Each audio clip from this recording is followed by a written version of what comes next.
how to fix your ATP, your anterior pelvic tilt. See, our pelvic moves two ways. It moves in anterior way, good because I have big bones, so you can see it, and posterior.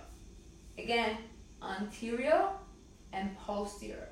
See, how do you know you have ATP? Normally, we all have a slight curve in our lower body. The problem is when you meet someone or if you stand like this, okay? So this is gonna just put too much pressure on your lower body, and especially if you're doing our core exercise, okay? So the core exercise, this is a must do, a must learn before you practice and before you perform our core exercise. You're gonna start with your feet flat on the ground, laying down on your mat, okay? And the thing you're gonna do, the first thing you're gonna do, you're going to do a big anterior tilt where you can see this big curve, okay?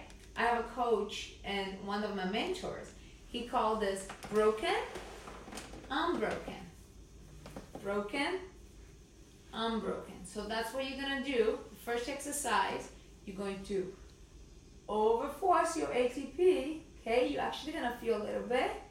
And when you completely flat down your lower back, you're gonna feel a posterior tilt, okay? So again, anterior tilt, posterior tilt. When you get really, really well on this, we're gonna move to the number 2. As you're gonna do, it's a cat and cow position. If you do a little bit of yoga, you've probably done this before. This is a great exercise for spine mobility, but also pay attention to what's happening to our hips, okay? So my wrists are directly under my shoulder, and check out my hips now.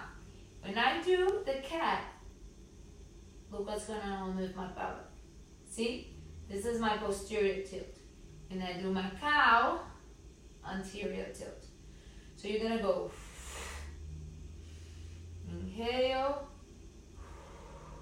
exhale. When you do this, tuck your chin in.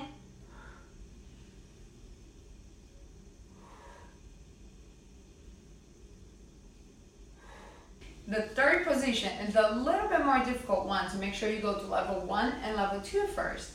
It's the standing position, okay? So it'd be easier if you do right in front of a mirror, and you're gonna do the same thing. Anterior tilt, posterior tilt. See, nice and flat, anterior tilt, posterior tilt.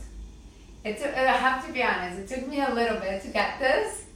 So I was in front of the mirror, and every time my husband walked in and he was like, "What are you doing?" And I was like, "Don't worry about it. It's good for my back." Okay? Anterior, posterior. This is very, very important when we do our core workout, okay? So especially when you do a plank, you have to be in a posterior tilt in order to engage your core, okay? So I hope you like it. See you later.